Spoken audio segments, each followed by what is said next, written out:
Assalamualaikum warahmatullahi wabarakatuh.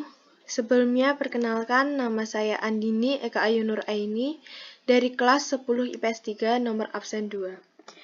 Saya di sini akan mempresentasikan tentang zaman kerajaan-kerajaan Islam di Indonesia. Teori-teori masuknya Islam ke Nusantara. Ada 4 teorinya, yaitu 1. Teori Gujarat dari India, 2. Teori Persia dari Iran, 3. Teori Arab dari Mekah, dan 4. Teori Cina.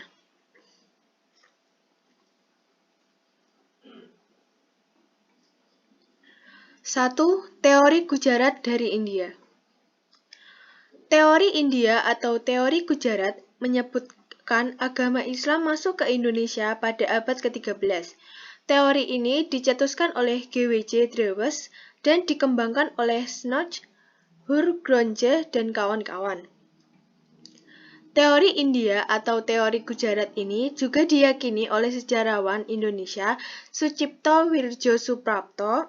Soal awal mula masuknya Islam di Indonesia adalah melalui India, Gujarat.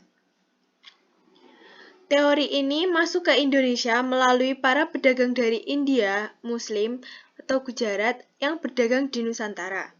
Saudagar dari Gujarat yang datang dari Malaka, kemudian menjalin relasi dengan orang-orang di wilayah barat di Indonesia.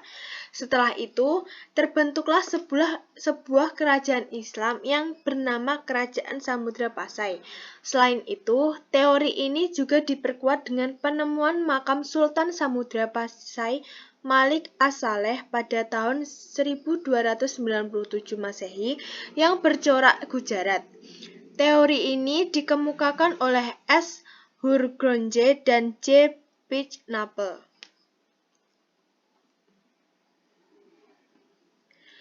2. Teori Persia dari Iran.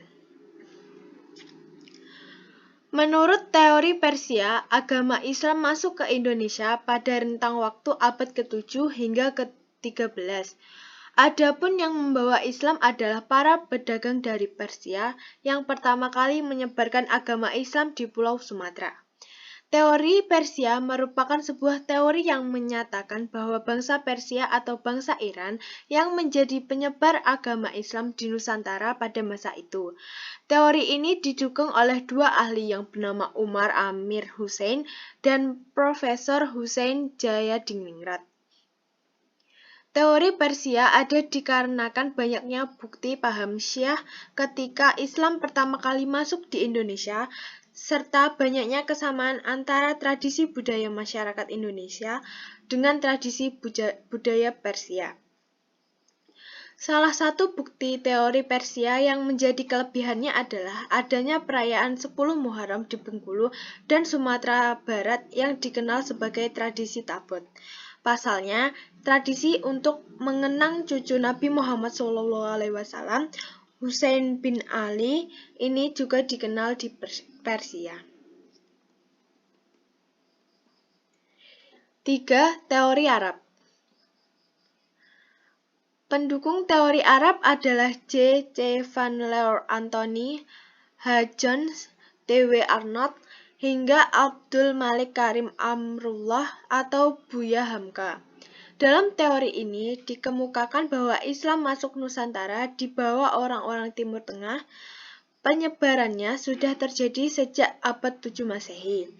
Bukti pendukung teori Arab yang dijelaskan Buya Hamka dalam buku Sejarah Umat Islam tahun 1997 yaitu ditemukannya naskah kuno yang menyebut Bang Arab telah bermukim di sekitar pantai barat Sumatera pada tahun 625 Masehi.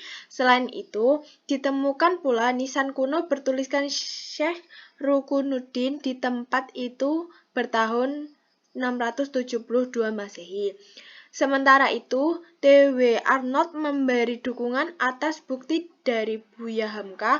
Arnott mengatakan jika kaum saudagar Arab cukup dominan untuk melakukan perdagangan di Nusantara. 4. Teori Cina. Menurut teori Cina, Islam masuk Nusantara bersamaan dengan migrasi orang-orang Cina menuju Asia Tenggara pada abad 9 Masehi. Mereka banyak yang masuk ke wilayah Sumatera, terutama bagian selatan Palembang di tahun 879 Masehi.